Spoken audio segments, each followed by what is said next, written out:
Taux d'intérêt, liquidité et programme de quantitative tightening. Ce qui va vraiment compter ce mercredi 29 octobre avec la nouvelle décision de politique monétaire de la Réserve fédérale des États-Unis et la conférence de Jérôme Powell.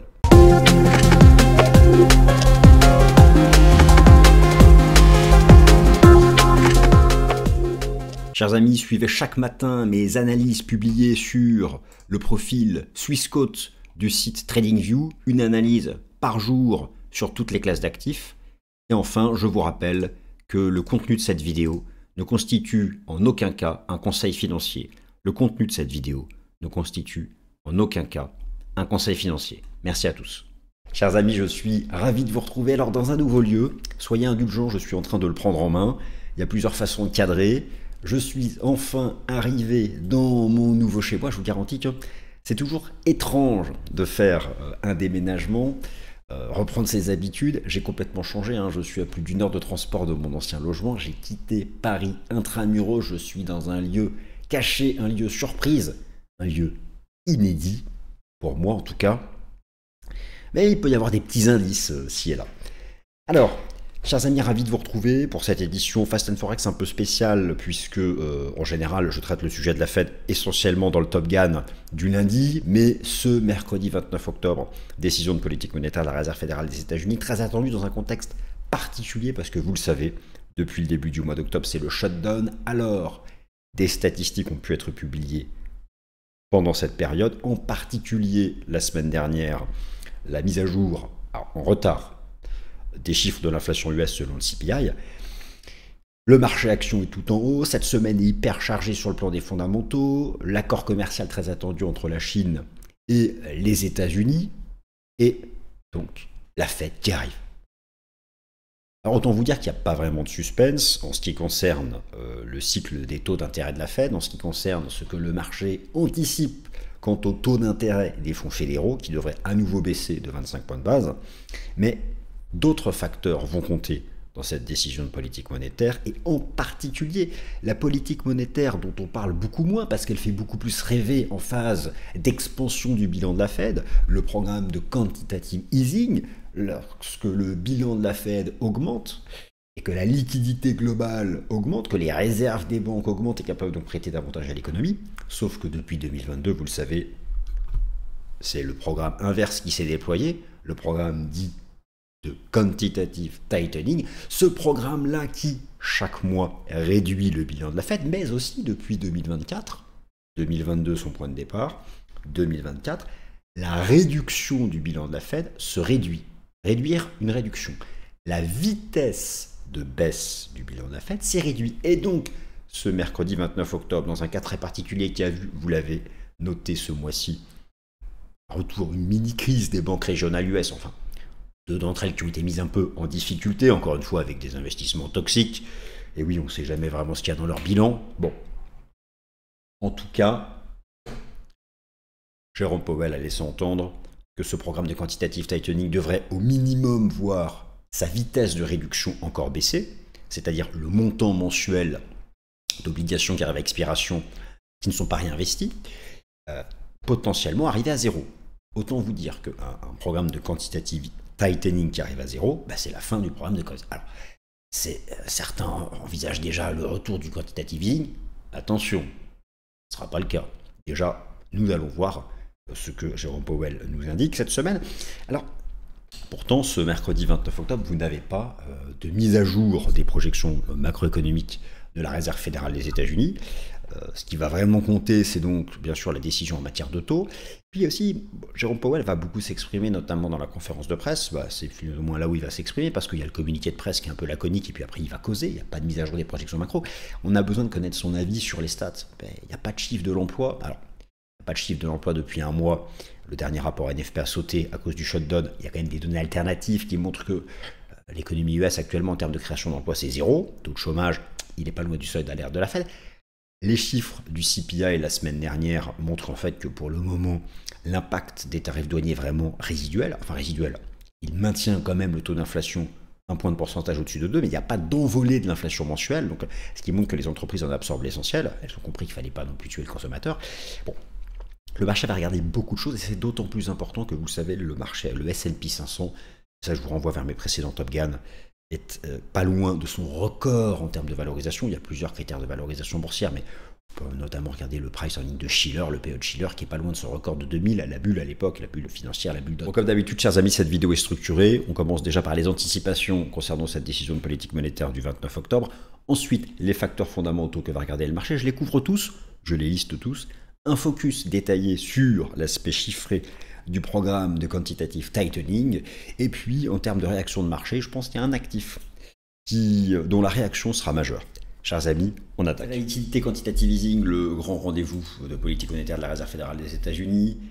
Ce mercredi 29 octobre, je déclare la session ouverte. On va passer envers un certain nombre de points, chers amis. Je vous ai donné le plan à l'instant. Il s'affiche ici à nouveau sous le screen. Perdons pas davantage de temps. Nous passons directement au vif du sujet. Alors, comme d'habitude, j'ai voulu un peu résumer les choses en mettant ça à l'écrit. Sans surprise, la probabilité de voir la Réserve fédérale des États-Unis baisser le taux d'intérêt des fonds fédéraux ce mercredi 29 octobre est de 96%. Alors, en grande partie parce que les chiffres de l'emploi ont été publiés au mois de septembre. Je vous rappelle qu'à cause du shutdown, on a maintenant un mois de retard en ce qui concerne les chiffres de l'emploi, même si des données alternatives montrent que le marché du travail américain est à l'arrêt. Et puis surtout, vous avez eu donc, avec retard vendredi dernier, la publication des chiffres de l'inflation aux États-Unis, l'inflation CPI. L'inflation CPI qui a été publiée la semaine dernière, qui est en léger recul en version sous-jacente, et puis surtout en version mensuelle. C'est ça que regarde le marché, parce que c'est le taux de variation mensuelle qui permet d'envisager si les tarifs douaniers ont un impact majeur sur l'inflation. Et le chiffre en version corps est ressorti à 0,2, c'est le monde d'avant Covid, il n'y a pas d'envolée de l'inflation liée aux tarifs douaniers, donc ce qui permet d'avoir une probabilité forte que la Fed baisse son taux d'intérêt à la fois lors de la réunion du 29 octobre et du 10 décembre. Bon, ça peut paraître acquis. Cette décision de politique monétaire du 29 octobre, elle ne s'accompagne pas de la mise à jour des projections macroéconomiques. Je suis ici sur le site de la Réserve fédérale des États-Unis, donc vous pouvez constater que 28-29 octobre, à la différence de la réunion du 16 et du 17 septembre dernier, vous aviez donc ici une petite astérix. Cette petite astérix signifie quoi? La Fed met à jour ses projections macroéconomiques. Les projections macroéconomiques se présentent sous la forme d'un tableau. Ces projections ne seront pas mises à jour. Grosso modo, les chiffres qui ont été publiés depuis, puisque certains l'ont été malgré le shutdown, confirment pour le moment les anticipations de la Fed. On a une inflation de fin d'année qui est autour des 3%. Mais donc qui ne s'emballe pas. Il n'y a pas de seconde vague d'inflation. Donc ce mercredi, ce qui va vraiment compter, c'est la conférence de presse que va donner bien sûr Jérôme Powell, le wording, ce que les anglo-saxons appellent le wording, les mots, c'est-à-dire que dans le communiqué de presse de la Réserve fédérale des États-Unis, qui est publié, donc vous êtes sur le site de la Fed, vous allez sur cette ligne, et à chaque décision de politique monétaire, vous avez le communiqué de presse et les projections macro. Alors les projections macro, c'est une fois sur deux. Ce que le marché d'abord va regarder, c'est la confirmation à travers les mots, le verbe. La confirmation de l'équilibre retrouvé entre l'emploi et l'inflation. Le marché a besoin d'avoir cette confirmation que la Fed regarde l'emploi, plus que jamais l'emploi, pour adoucir, assouplir sa politique monétaire. Mais le vrai sujet, c'est pas ça en fait. J'ai presque envie de vous dire que ce communiqué de presse, on s'en fiche un peu. Ce que va regarder le marché,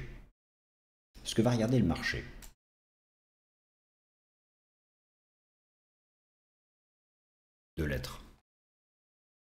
Le Q pour quantitative. Et, alors pas de E bien sûr, ça c'était un certain temps, c'était pendant la crise sanitaire le dernier. Et le T, quantitative tightening, la réduction du bilan de la Fed. Car oui, depuis 2022, le bilan de la Fed est en phase de réduction. Je l'illustre de ce pas. Vous avez sous les yeux, si ma grosse tête disparaît, vous avez sous les yeux deux informations. Première information, la courbe en violet ici représente le taux d'intérêt des fonds fédéraux. Alors, la Fed a baissé ses taux en septembre. L'essentiel de l'année 2025 avait vu une pause, après une baisse des taux fin 2024. Et donc, selon les anticipations du marché, d'ici la fin de l'année 2025, on a au minimum 50 points de base de base des taux d'intérêt, c'est-à-dire 2 fois 0,25. Ça, c'est une première information. La seconde information, c'est la ligne bleue sur ce graphique, qui représente le bilan de la Réserve fédérale des États-Unis, les actifs financiers qu'elle détient, les obligations qu'elle détient dans son bilan. Et vous l'avez remarqué, depuis le début de l'année 2022, dans un objectif de mettre un terme à cette vague d'inflation, qui d'ailleurs a le cou tordu, quasiment cassé, il faut le dire. On vient de 8-9%, on est à 3%. Et encore, le PCE est aussi plus proche de 2,5 que de 3. Mais le bilan de la Fed, lui, continue de se réduire. Alors, déjà, la simple observation de la courbe vous montre quelque chose. La pente devient de moins en moins forte. Donc, le principe du quantitative easing, par exemple, vous aviez ici celui de la crise sanitaire en 2020, l'explosion du bilan de la Fed, pour soutenir la liquidité, soutenir l'activité économique, l'activité bancaire, bon bref, relancer la croissance. Et au contraire, dans cette volonté de juguler l'inflation, la Fed a réduit son bilan. Il y a deux informations qui comptent. La tendance, donc le fait que la courbe bleue soit baissière, c'est le quantitative tightening, et la pente, le momentum, la pente de réduction. Et depuis 2024, vous pouvez observer que depuis 2024, il y a ce qu'on appelle le tapering, to taper, réduire, dégressif, la pente de réduction du bilan de la Fed se réduit. Et arrive un moment où cette réduction de la pente peut arriver à une mise à plat. La mise à plat, c'est la fin du programme de quantitative tightening. C'est ça que va regarder le marché. C'est le facteur fondamental dominant de cette semaine. Alors, je vais illustrer mon propos. Avant de regarder en détail ce programme de quantitative tightening, je vous ai fait ici un tableau synthèse. J'aime bien, maintenant je mets un peu de couleur. Ça permet d'avoir une vue sur tous les facteurs fondamentaux que la haute finance va regarder cette semaine. Je ne m'attarde pas trop sur ce sujet parce que les éléments seront publiés mercredi et c'est dans le Top Gun de lundi prochain que je ferai une synthèse globale.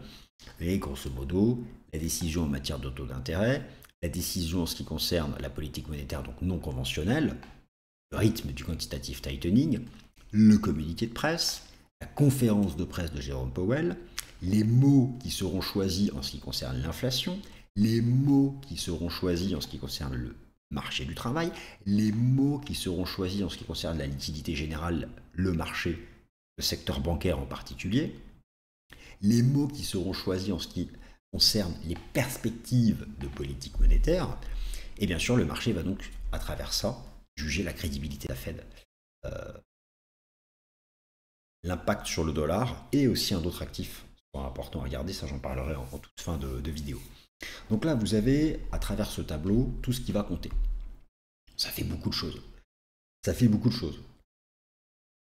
Cependant, au sein de tous ces facteurs qui vont compter, en réalité, seulement 2 ou 3 vont vraiment avoir un impact extrêmement fort sur le marché. Alors, je les ai appelés les facteurs réels d'influence, ceux qui vont peser sur les prix, ceux qui vont peser sur le marché action US, ceux qui vont peser sur les taux d'intérêt, donc le prix des obligations, les facteurs qui vont peser sur le dollar américain. Première information, elle sera disponible. La première information qui sera disponible, bien sûr, le taux d'intérêt des fonds fédéraux. Alors, 0,25, c'est acquis. Un jumbo Fed cut sera vraiment une surprise, mais c'est la base, tout le monde attend ça. Autant vous dire une chose, cette réduction du taux d'intérêt des fonds fédéraux, elle est dans les cours. Deuxième information que va regarder le marché, c'est le ralentissement du programme de quantitative easing. Jérôme Powell, dans sa dernière prise de parole, qui n'était pas lors d'une décision de politique monétaire, a insisté, en tout cas, a mentionné le fait que était venu le temps de stopper la réduction du bilan de la Fed. Alors qu'il y a eu un tout début, mais vraiment tout début de résurgence de la crise, des difficultés des banques régionales. Alors, l'autre facteur qui va vraiment compter, c'est la vision de la Fed sur l'inflation. Dans le communiqué de presse, en général, c'est dans les 2 premiers paragraphes, la Fed donne son opinion sur l'inflation. En général, elle continue de la qualifier de relativement élevée. Ça fait très longtemps que le communiqué de la Fed n'a pas mis en avant les progrès réalisés en matière de désinflation. Ça, c'est ce que va regarder le marché. Mais le plus important, et donc j'y arrive, trêve de suspense, ça commence à faire beaucoup, trop long, trop de temps pour en parler, il est là, il est sous vos yeux, le programme de quantitative tightening. Ça, concrètement, on en parle moins parce que c'est moins compris, parce qu'on parle surtout des taux d'intérêt, et il est vrai que ce bilan de la Fed, c'est un des points centraux de la liquidité globale. J'ai déjà eu l'occasion de vous expliquer que la liquidité globale, c'est à la fois la masse monétaire M2, et c'est aussi la liquidité nette au sein du système financier.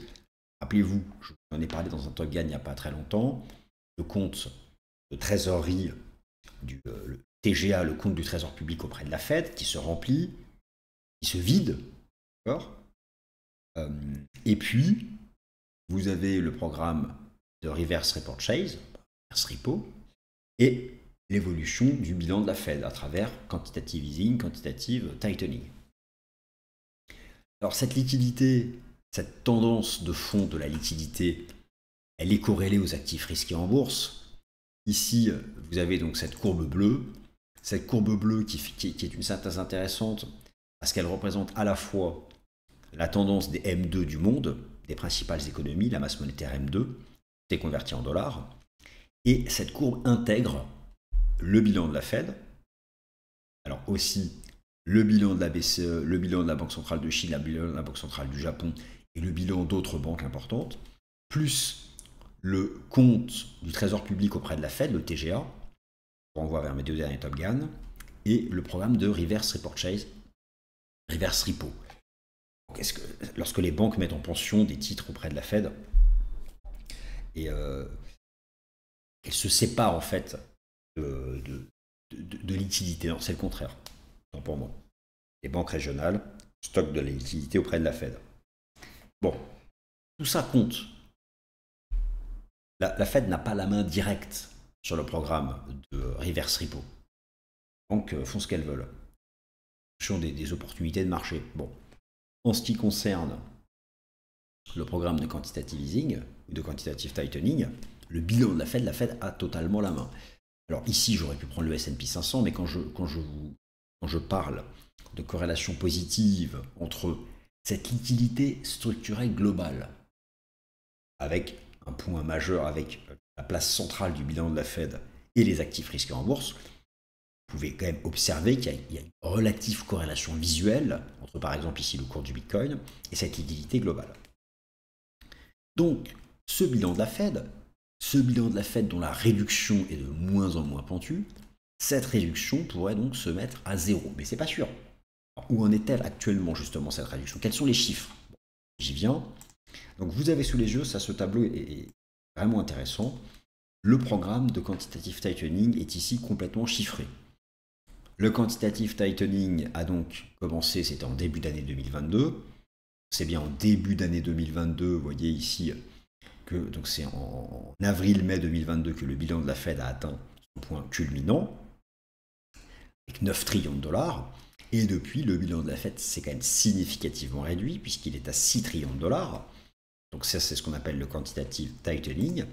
Et à l'intérieur du quantitative tightening, vous avez donc un montant mensuel de réduction.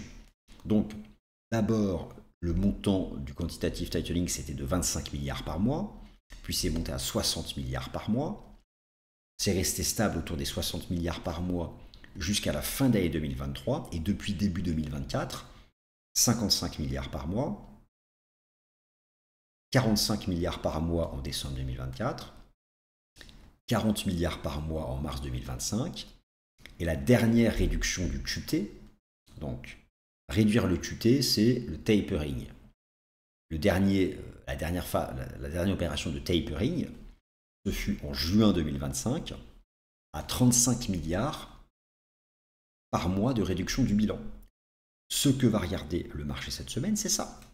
Est-ce que ce 35 ici va devenir 20, 15, 10, 5, 0 ou est-ce que ce 35 va devenir 20 maintenant et avec une perspective annoncée de 0 en décembre ou pas? Bon, c'est ça que va regarder le marché.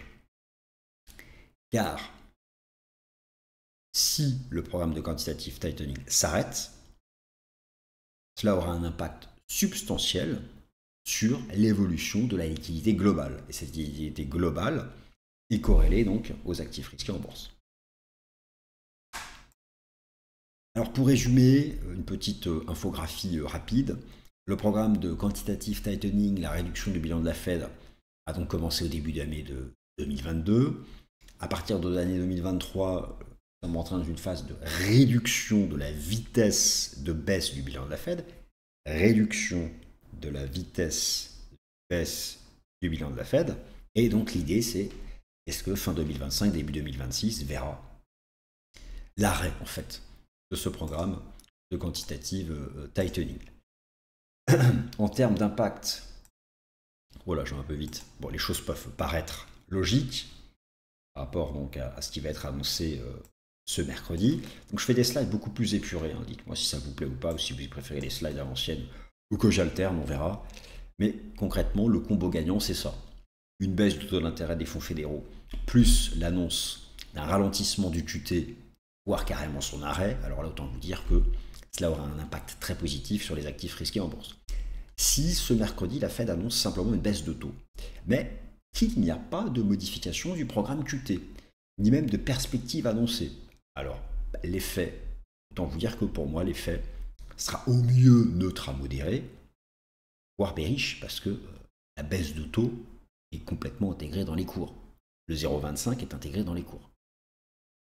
Certains rêvent d'un jumbo Fed cut d'un 0,50.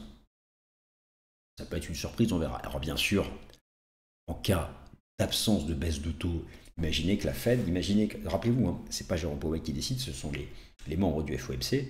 Imaginez que certains membres votent pour un statu quo eu égard au shutdown. Ah oui, en attendant, écoutez, on n'agit pas maintenant, on n'a pas assez de data. Alors, des data alternatives, et les antennes régionales de la Fed bossent, elles ont des chiffres alternatifs à ceux du ministère du Travail américain. Mais effectivement, s'il n'y a pas de baisse de taux ce mercredi et que le QT continue en ses montants actuels, alors autant vous dire que le S&P 500 va se prendre une sacrée correction. Le marché va regarder la Fed. Au final, tout ça pour ça, je pense que le facteur fondamental dominant, c'est Jérôme hein, qui a ouvert la porte à toutes les fenêtres, c'est Jérôme qui a commencé à en parler il y a 3 semaines. Surtout avec la volatilité qu'il y a eu sur banque régionale. Je vous montrerai lundi dans le Top Gun l'indice sectoriel des banques régionales, il est disponible sur TradingView. Le marché va regarder 2 choses. Pas la baisse de taux de ce mercredi, on s'en fiche. Le QT et les perspectives de baisse des taux d'intérêt. En cela, au-delà de l'ajustement lié au marché du travail, c'est la confiance des économistes de la Fed quant à la désinflation qui compte. Mais si vous ne deviez choisir qu'une seule information ce mercredi, le QT. Rappelez-vous, il est actuellement de 35 milliards par mois en termes de réduction et le marché espère donc que cela va basculer. Et zéro, tout le monde espère du zéro ou en tout cas que le chemin soit tracé vers zéro. Alors, qu'est-ce qui va... Cette semaine, l'impact sur le dollar peut être compliqué parce qu'il y a d'autres fondamentaux qui vont côté. Il y a l'accord commercial Chine-États-Unis. Le dollar est déjà tout en bas. C'est un mouvement baissier qui est bien mature. Alors oui, effectivement, si le QT s'arrête, le dollar va baisser. Mais si c'est simplement encore une énième réduction du QT qu'on n'est pas à zéro, le dollar là est plutôt rangy. Alors, moi, je pense que c'est vraiment l'or. L'or qui a été très topiche. L'or qui, depuis quelques séances, a fait des séances de correction après avoir atteint les 4300 $. Et il faudra regarder vraiment l'arbitrage entre, d'un côté, les small cap US et l'or. Si, suite à la décision de la Fed, Typiquement, si vous avez un arrêt du QT, une augmentation significative de ces conditions de liquidité, ça va soutenir les small et mid cap. Toutes les valeurs cycliques, petites et moyennes, hypersensibles à la liquidité. Et forcément, si la Fed choisit ce chemin, c'est l'or qui confirmera avoir fait un top majeur. Mais ne nous avançons pas, nous verrons les signaux techniques en fin de semaine. Nous sommes là mercredi, quand cette vidéo est publiée, nous attendons les informations de la Fed. Les signaux techniques qui seront donnés à la clôture de cette semaine, j'insiste, les signaux techniques qui seront donnés à la clôture de cette semaine seront passionnants pour fixer les tendances de fin d'année. Et ça, je vous résumerai tout ça la semaine prochaine, dans la prochaine édition du Top Gun et la prochaine édition du Fast and Forex. Merci à toutes et à tous de votre attention. Ce contenu s'adresse aux personnes familières avec les marchés financiers et les instruments financiers et est fourni à titre informatif uniquement. L'idée présentée, y compris les commentaires de marché, données de marché et observations, ne constitue pas un produit de recherche de la part d'un département de recherche de Swissquote ou de ses affiliés. Ce matériel vise à mettre en lumière les mouvements du marché et ne constitue en aucun cas un conseil en investissement, juridique ou fiscal. Si vous êtes un investisseur particulier ou si vous manquez d'expérience dans le trading de produits financiers complexes, il est recommandé de consulter un conseiller agréé avant toute décision financière. Ce contenu n'a pas pour objectif de manipuler le marché ni d'encourager un comportement financier spécifique. Swissquote ne garantit en aucun cas la qualité, l'exactitude, l'exhaustivité ou l'absence de violation de ce contenu. Les opinions exprimées sont celles du consultant et sont fournies à des fins éducatives uniquement. Toute information liée à un produit ou à un marché ne doit être interprétée comme une recommandation d'une stratégie d'investissement ou d'une transaction. Les performances passées ne garantissent pas les résultats futurs. Swissquote, ses employés et représentants ne sauraient en aucun cas être tenus responsables de tout dommage ou perte, directe ou indirecte, résultant des décisions prises sur la base de ce contenu. L'utilisation de marques ou de noms commerciaux de tiers est uniquement à titre informatif et n'implique aucune approbation de la part de Swissquote, ni que le propriétaire de la marque a autorisé Swissquote à promouvoir ses produits ou services. Swissquote est la marque commerciale regroupant les activités de Swissquote Bank SA, régulée par la FINMA, Swissquote Capital Markets Ltd, régulée par la SISEC, Swissquote Bank Europe SA, régulée par la CSSF, Swissquote Ltd, régulée par la FCA, Swissquote Financial Services Ltd, régulée par la MFSA, Swissquote MEA, régulée par la DFSA, Swissquote PTE Ltd, régulée par la MAS, Swissquote Asia Limited, licenciée par la SFC, et Swissquote South Africa Ltd, supervisée par la FSCA. Les produits et services de Swissquote sont destinés uniquement aux personnes autorisées à les recevoir conformément au droit local. Tout investissement comporte un risque. Le risque de perte en tradant ou en détenant des instruments financiers peut être important. La valeur des instruments financiers, y compris mais sans s'y limiter actions, obligations, crypto-monnaies et autres actifs, peut fluctuer à la hausse comme à la baisse. Il existe un risque important de perte financière lors de l'achat, de la vente, du staking ou de l'investissement dans ces instruments. Swissquote ne recommande aucun investissement, transaction ou stratégie en particulier. Les CFD sont des instruments complexes comportant un risque élevé de perte rapide en raison de l'effet de levier. La grande majorité des comptes de clients de détail subissent des pertes en capital lors du trading des CFD. Vous devez vous assurer que vous comprenez le fonctionnement des CFD et que vous pouvez vous permettre de prendre un risque élevé de perte. Les actifs numériques ne sont pas régulés dans la plupart des pays et les règles de protection des consommateurs peuvent ne pas s'appliquer. En tant qu'investissement hautement volatile et spéculatif, ils ne conviennent pas aux investisseurs ayant une faible tolérance au risque. Assurez-vous de bien comprendre chaque actif numérique avant de trader. Les crypto-monnaies ne sont pas considérées comme une monnaie légale dans certaines juridictions et sont soumises à des incertitudes réglementaires. L'utilisation de systèmes basés sur Internet peut entraîner des risques importants, notamment mais sans s'y limiter la fraude, les cyberattaques, les pannes de réseau et de communication, ainsi que le vol d'identité et les attaques de phishing liées aux cryptoactifs.